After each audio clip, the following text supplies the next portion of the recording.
Umat Islam dihantam dengan fitnah sabit, dicari kafir teroris berkerudungnya,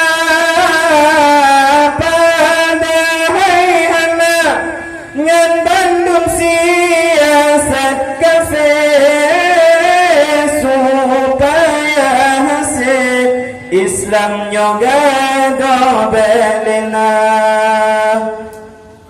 Memang terpalih musuh Islam, ngajak diserang, tuduhan dipena-pena, lagi di Irak, Palestina, Afghanistan, but kafe kejam, Zionism Amerika.